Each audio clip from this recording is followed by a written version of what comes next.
Tu commences une phrase avec une idée claire dans ta tête. Et au milieu, tu te perds. Tu reviens en arrière, tu te répètes et tu te dis encore une fois, pourquoi je n'arrive pas à être clair?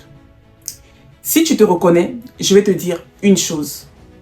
Ce n'est pas un problème de mémoire, c'est un problème de structure.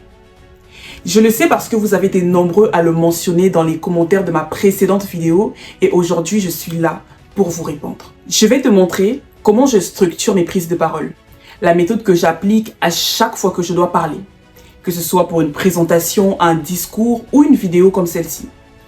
Et il y a une citation qui résume bien tout ce que je vais dire, celle de Nicolas Boileau qui dit « Tout ce qui se conçoit bien s'énonce clairement, et les mots pour le dire arrivent aisément. » Autrement dit, quand tu te perds, ce ne sont pas les mots qui sont la cause, mais tout ce qui se passe en amont, c'est-à-dire le travail de préparation. Et pour reprendre les mots de Boileau, le travail de conception.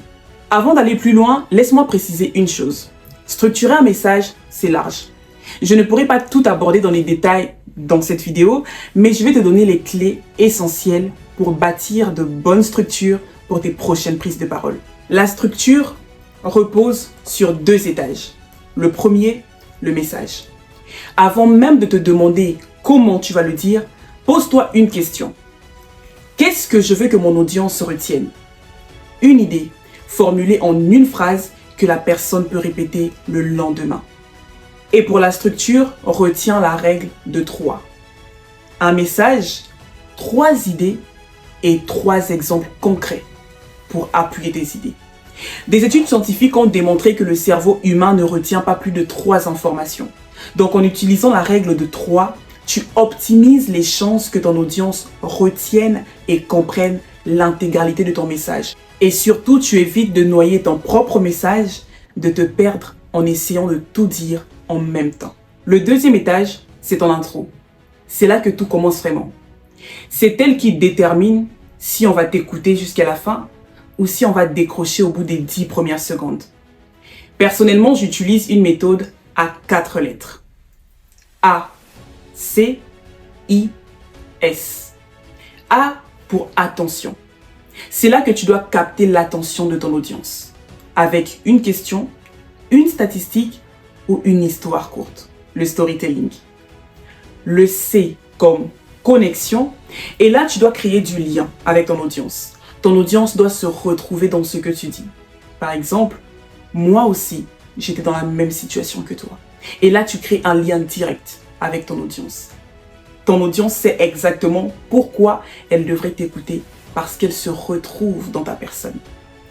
Le I comme intérêt, là tu dois clairement montrer la plus-value que tu apportes à ton audience si elle t'écoutait jusqu'à la fin. Concrètement, ça donne quoi?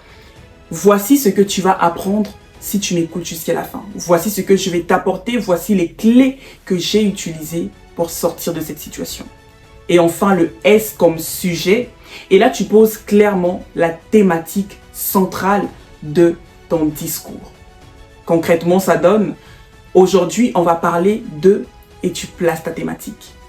D'ailleurs, si tu as fait attention, au début de la vidéo, c'est exactement ce que j'ai fait avec toi. Et pour finir cette structure, ne néglige jamais ta conclusion. Autant que l'introduction, c'est la partie la plus importante de ton discours et celle que les gens retiennent le plus. 3 choses à faire dans cette partie. La première, rappeler ton message en une phrase claire. La deuxième, terminer sur une image forte.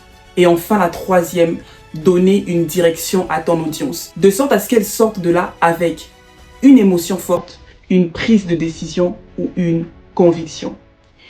Beaucoup de personnes travaillent leur introduction, mais oublient de travailler leur conclusion. Mais toi, tu ne feras plus cette erreur. Si je dois laisser un dernier message avec lequel chacun et chacune de nous devrait sortir d'ici, je dirais simplement oser. Oser malgré la peur, malgré le regard des autres. Portez. Portez vos blessures, vos humiliations, vos tristesses, mais surtout, bâtissez. Bâtissez votre vie, votre empire et votre histoire, parce qu'elle est vôtre. Merci. Alors voici ton exercice pour aujourd'hui. Avant ta prochaine prise de parole, pose-toi une seule question. Quel est mon message en une phrase simple? Qu'est-ce que je veux que mon audience retienne? Si tu n'arrives pas à répondre à cette question simplement, c'est que ton message n'est pas encore clair pour toi-même et que tu n'es pas encore prêt. Mais ça, ce n'est pas grave parce que maintenant, tu sais ce qu'il te reste à faire. Si cette méthode t'a aidé, n'hésite pas à me dire en commentaire sur quelle étape tu bloques encore. L'introduction, le message, la conclusion. Et dans ma prochaine vidéo, j'essaierai de répondre un peu plus en détail. Et si tu souhaites qu'on travaille ça ensemble, envoie-moi simplement un message sur Instagram et je me ferai un plaisir de t'accompagner. En attendant, je te dis à bientôt et on se retrouve dans ma prochaine vidéo.